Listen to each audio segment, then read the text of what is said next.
جو فیملی ہوتی ہے نا یہ تسبیح کی طرح ہوتی ہے. اور ہم نے دیکھا ہے کہ جو یہ جو ہے نا تسبیح کے اوپر والا حصہ یہ ماں باپ ہوتے ہیں. جب یہ چلے جاتے ہیں نا تو اپنے بھائی بہنوں کو جس طرح تسبیح کے دانے بکھرتے ہیں نا اس طرح بکھرتے دیکھا ہے. جب تک ماں باپ ہیں پہلے تو ان کی برکتیں لینا, اور جب یہ چلے جائیں نا تو یہ دانے بکھرنے مت دینا, جوڑ کے رکھنا اپنی فیملی کو. یہ فیملی یہی تو پیار ہے زندگی میں. تھوڑے سے پیسوں کے لیے بھائی بہن لڑتے ہیں, جائیداد کے لیے بھائی بہن لڑتے ہیں, تھوڑے کاروبار کے لیے لڑتے ہیں. ارے قربان کر دو, کوئی بات نہیں, بھائی کو تھوڑا زیادہ چلا جائے, بہن کے میری بہن کے گھر میں ہی جا رہا ہے نا, یہ تیرا ہے یہ میرا ہے نہ کیا کرے. یہ گھر کی محبتیں آپ کو بہت ساری بیماریوں سے بچاتی ہیں. حدیث پاک میں آتا ہے جس کا مضمون ہے جو چاہتا ہے کہ اس کی زندگی میں اضافہ ہو جائے, عمر میں اضافہ ہو جائے, بری موت سے بچے, اسے چاہیے کہ وہ صلہ رحمی کرے. صلہ رحمی کیا ہے؟ اپنے رشتہ داروں کے ساتھ اچھا سلوک. اور رشتہ داروں میں the closest family member جو ہے وہ بھائی بہن ہیں, وہ ماں باپ ہیں, بیوی بچے ہیں. ارے ان کو چھوڑ کر دنیا سے محبتیں جتا رہے ہو؟ نہیں میرے پیارے اسلامی بھائیوں. تو اپنی بچیوں کے ساتھ اور اپنی بہنوں کے ساتھ بالخصوص اچھا سلوک کرنا. خوش نصیب ہے وہ بھائی جو بہنوں کا مان ہے, خوش نصیب ہے وہ جو والد جو اپنی بچیوں کے ساتھ اچھا برتاؤ کرتا ہے. بہنوں کی دعائیں بھائی کو بہت اوپر لے جاتی ہیں. خوش نصیب ہے وہ بھائی. اچھا ہمارے ایک اور نظام پتہ ہے کیا ہے کہ جب تک ماں باپ کے ساتھ رہ رہے ہیں تو چلے بھائی بہنوں میں پیار ہے.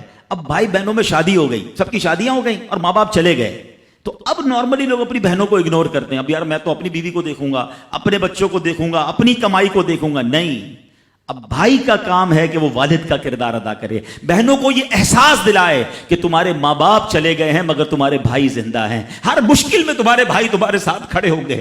کبھی بہنوں کو یہ ریئلائز مت کرانا کہ وہ اکیلی کہیں کسی پرابلم میں ہو تو وہ اکیلے میں سوچے کہ میرے ماں ہوتی تو میں ماں سے بات کر لیتی, باپ ہوتا تو میں باپ سے کہہ دیتی, بھائی کو کیا کہوں وہ تو سنتا ہی نہیں ہے. ہیں ایسے بھائی آج بھی کہ بہنیں انہیں اپنا دکھ بھی شیئر نہیں کرتی ہیں, بلکہ بھائیوں کو پڑی ہی نہیں ہے بہن کدھر گئی. یہ مت کرنا. اگر تم اپنے ماں باپ کی روح خوش کرنا چاہتے ہو نا تو بھائی بہن جڑ کے رہو, بھائی بہنوں میں پیار رکھو. یہ پیسہ سب کچھ نہیں ہے. ارے جو کچھ میرے پاس ہے اگر میرا بھائی بہنوں پہ خرچ ہو جائے تو اس سے اچھی کیا چیز ہے. یہ یاد رکھے جو سوشل میڈیا پہ ہزاروں فرینڈ بنائے بیٹھے نا کہ میرے 5000 فرینڈ تو میرے 10,000 فرینڈ, کسی دن بستر پر پڑو گے نا اسپتال میں تو اس بستر کے کنارے تمہیں تمہارے بھائی بہن ہی نظر آئیں گے.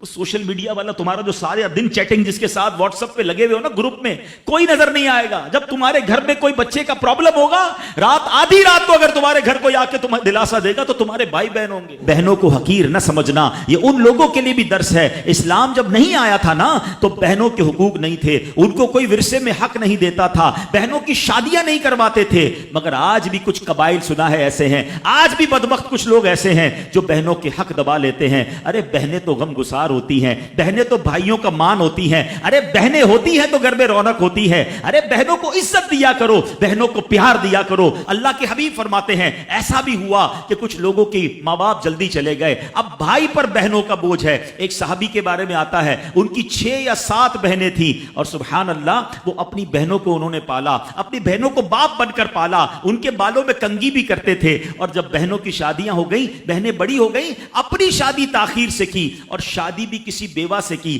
پوچھا گیا کہ کیوں بیوہ سے شادی کی؟ کہا میری بہنوں کو ایک ماں کی حاجت تھی, میں کوئی جوان لڑکی لے آتا تو بہنوں کا کیا ہوتا. اللہ اکبر, یہ صحابہ کا انداز. اور آج جو بہنوں کا حق دباتے ہیں, آج جو بہنوں کو ذلیل کرتے ہیں, نہ کرنا. ہمارا اسلام بہنوں سے محبت کا درس دیتا ہے.